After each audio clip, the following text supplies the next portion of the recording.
இன்றே சப்ஸ்கிரைப் செய்து உங்கள் ஃபேவரட் ஷோகளை காணுங்கள்.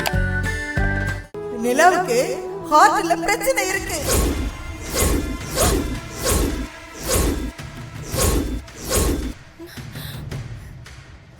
அது உங்க யாருக்காவது தெரியுமா? தெரிஞ்சா நீங்க எல்லாம் பயந்து போயிடுவீங்கன்னு தான் உங்க யாருக்கிட்டையும் சொல்லாம சிவா மட்டும் கூட்டிட்டு போய் ட்ரீட்மெண்ட்லாம் கொடுத்தா.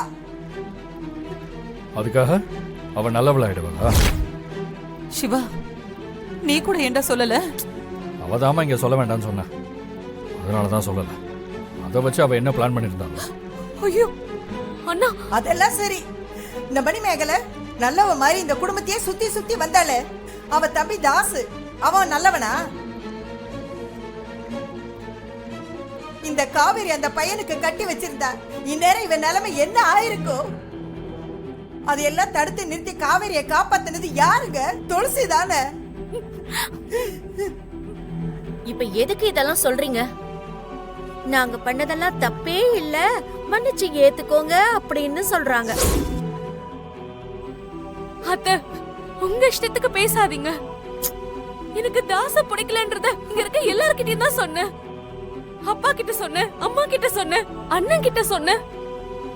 யாருமே காதுல வாங்கல. எனக்கு என்னன்னு இருந்தாங்க?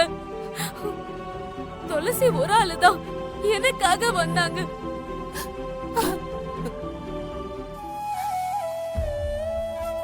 சொன்னா அப்பா ஏத்துக்க மாட்டாங்கன்னு நேரடியா அந்த பொண்ணை வர வச்சு தாச பத்தி எல்லாருக்கும் புரிய வச்சாங்க. இப்ப கூட நான் தான் ஜனனின்னு துளசி சொல்லவே இல்ல, அம்மாவா நினைச்சுக்கிட்டாங்க. அவங்க சூழ்நிலையால மறுக்காம விட்டுட்டாங்க. இப்ப கூட நான் தான் ஜனனின்னு சொல்லி அவங்க கன்ஃபியூஸ் பண்ணலையே, உண்மையை ஒத்துக்கிட்டாங்க. காவேரி சொல்றதும் சரியாதான் இருக்கு. துளசி தப்பானவளா இல்லையே. அண்ணி, என்ன பேசுறீங்க நீங்க? தப்பா ஒண்ணு அவ பண்ணலையேம்மா. அந்த பொண்ணு நகை பணத்துக்கு ஆசைப்பட்ட மாதிரியும் தெரியல. அதத்தான் நான் சொன்னேன். ஏமா, அதுக்காக இப்ப என்ன பண்ணலான்ற? என்னோட ஜனனி அனுப்பிட்டு அவளை போய் கூட்டிட்டு வந்து வீட்டுல வச்சுக்கணுமா அவளை? இத பாருங்க சிவா தம்பி, நீங்களா வந்து சொன்னா கூட இனிமே ஒரு நிமிஷம் கூட துளசி இந்த வீட்டுல இருக்க மாட்டா. இப்ப என்ன? அதான் போலீஸ் ஸ்டேஷன் போயாச்சுல, அவங்க பாத்துப்பாங்க. என்னங்க, வாங்க போலீஸ் ஸ்டேஷனுக்கு போலாம். துளசிய போலீஸ் கூட நம்ம அனுப்புனது தப்பு.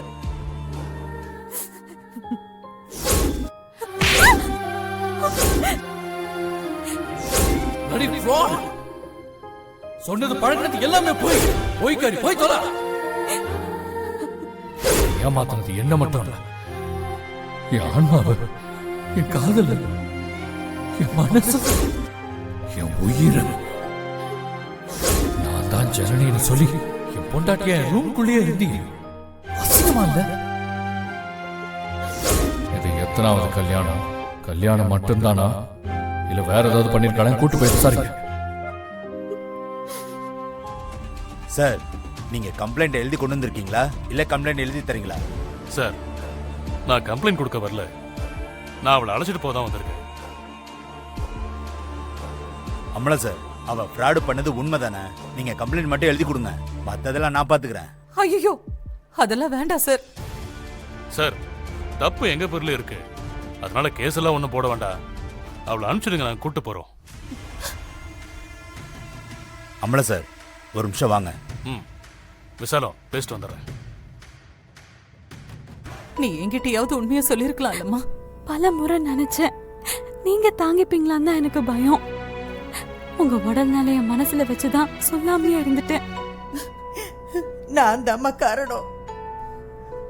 சொல்லிடலான்னு துளசி சொன்னப்பல்ல வேண்டான்னு நான் தம்ம தடுத்தேன். என் மேலேயே தப்பு இருக்கு. நல்ல குடும்பமா இருக்கு, துளசிக்கு நல்ல வாழ்க்கை அமையட்டுமேன்னு சொல்லாம மறைச்சிட்டேன்.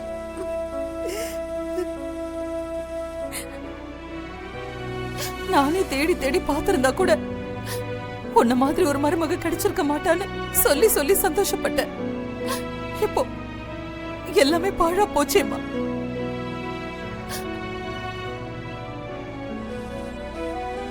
விசாலாச்சு கூட்டிட்டு வா போலாம். போலாமா? போலாம் வாங்க.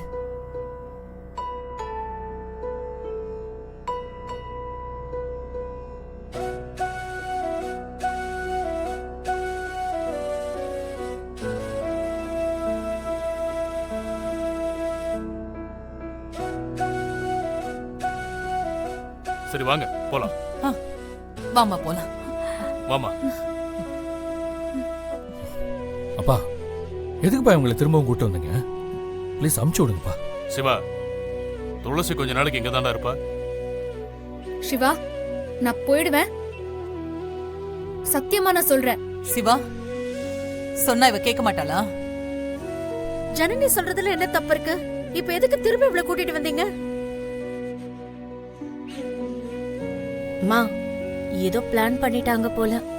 பத்மா, அவர்தான் பேசிட்டு இருக்காருல்ல, ஏன் எதிர்த்து பேசுறீங்க? என்ன பழக்கம் அது? பேசவே கூடாதா? என்ன பண்றது? இந்த துளசி இருக்காள்ல, அவ உங்களை ஏதேதோ பேசி மயக்க வச்சிருக்கான். இங்க யாரும் பேசக்கூடாது. சரி சரி, நான் வாய பொத்திக்கிறேன்.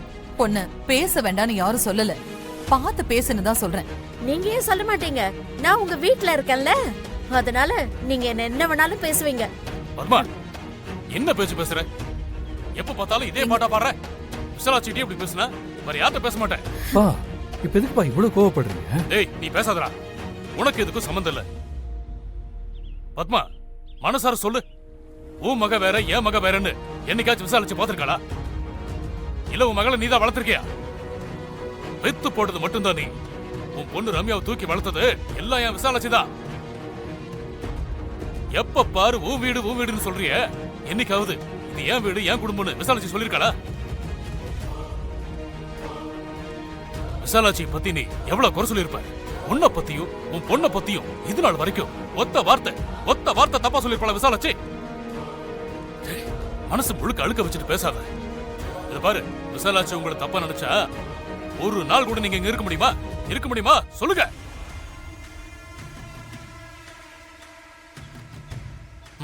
சிவா, நடந்த விஷயங்கள்ல எனக்கோ விசாலாச்சிக்கோ இல்ல இந்த குடும்பத்துக்கோ எள்ளளவும் சம்பந்தம் இல்ல. ஏய், கல்யாணம் ஆகி முழுசா 3 நாள் கூட இல்லடா. இந்த பிரச்சனைக்கு சரியா ஒரு முடிவு எடுக்கணும். அது வரைக்கும் துளசி இங்கதான் இருப்பா. அப்பா,